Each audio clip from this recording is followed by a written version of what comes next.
average parishioner or believer is not going to be able to sit down and deal with these matters. But in a class, we can. Okay. But it's, look, and not only when I'm present, you are my little children.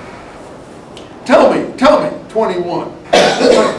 You want to be under the law? So he says it. He brings the law in right there. So we know the people who are doing this are zealots for the law. They're the ones calling in the enemy. They're the ones calling in the liar because he wants to abolish the law. And that's what we get in the Dead Sea Scrolls. I'm not saying that proves anything, but that's a certainly interesting, strong parable. Now listen to what he again goes on to that thing we read before, but let's read it again because it is worthwhile reading. So we don't have to go back to it 100 times so that people don't think that I'm just talking out of nonsense here. You want to go back and be under the law? Do you not hear the law? I'm going to read you from the law. And he means by the law now the first 5 books of Moses. But he's playing fast and loose because that's the law. It's not the first 5 books of Moses as such. That's called the Torah.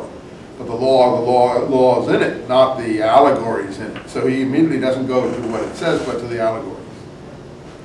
For it is written that Abraham had 2 sons, one the slave woman and one the free woman. If you've read the Bible, Hagar and Sarah.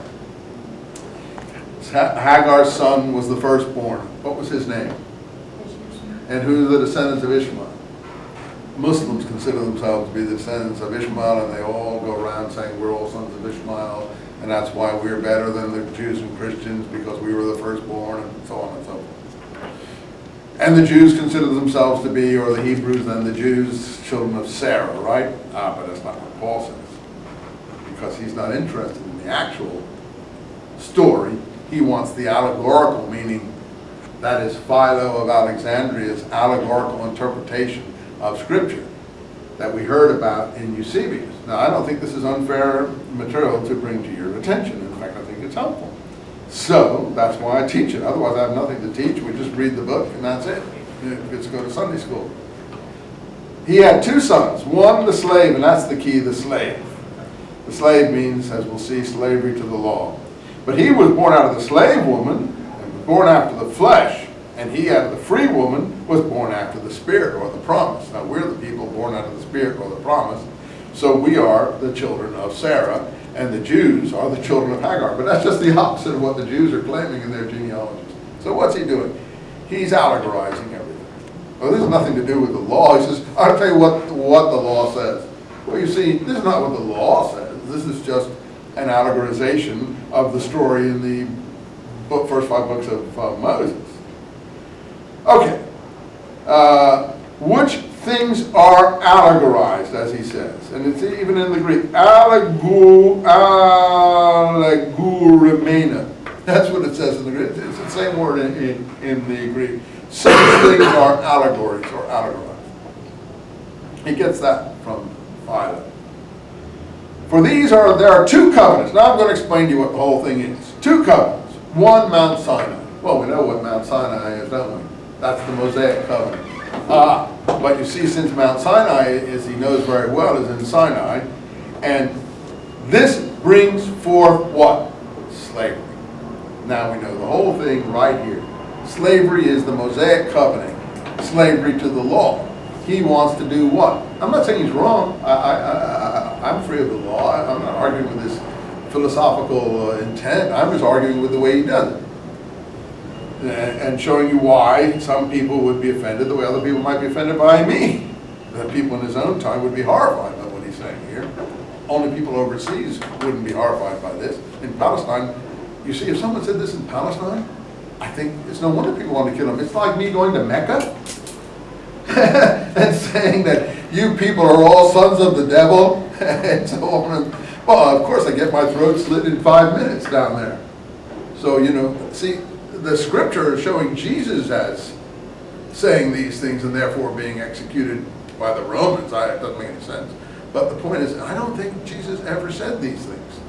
This is Paul's Christianity. And that's why Paul runs into the kind of troubles in synagogues and places that James and others did not.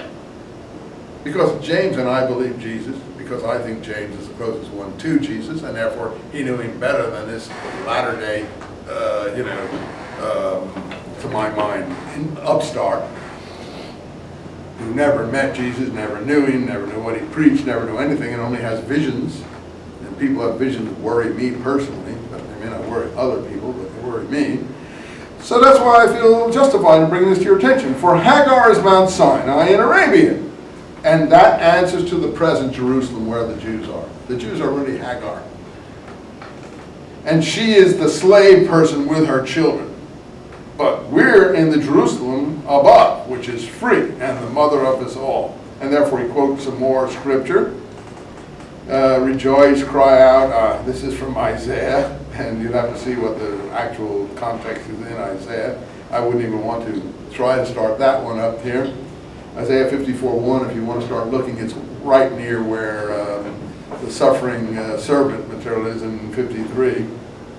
But brothers, we like Isaac are the children of the promise. But as then he has been according to the flesh persecuted him who was born according to, so since we know that this is enough, Esau now, no, Ishmael persecuting Isaac.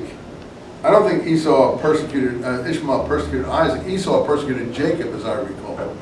But I don't think Ishmael did anything to Isaac, as I recall. Oh, that man, when they were playing together, maybe there were some problems when they were playing, and Sarah got upset when they were little kids playing out of the tent. You remember the whole thing when Abraham banishes Hagar and Ishmael because Sarah's jealous of the fact that they're playing together? I don't know. But as Abraham shows himself to be totally soft-minded, listening to that kind of complaint there. But anyway, never mind, you may know. But even this is a stretch here.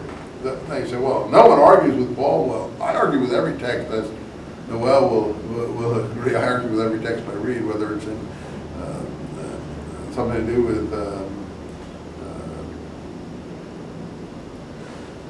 Malcolm X or whatever it is in my other class or this one.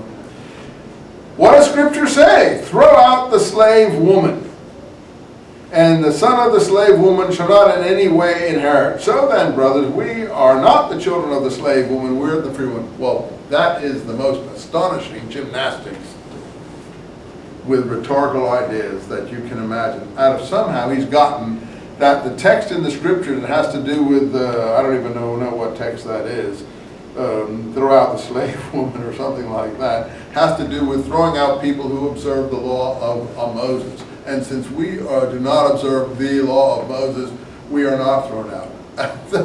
All he's basically saying is that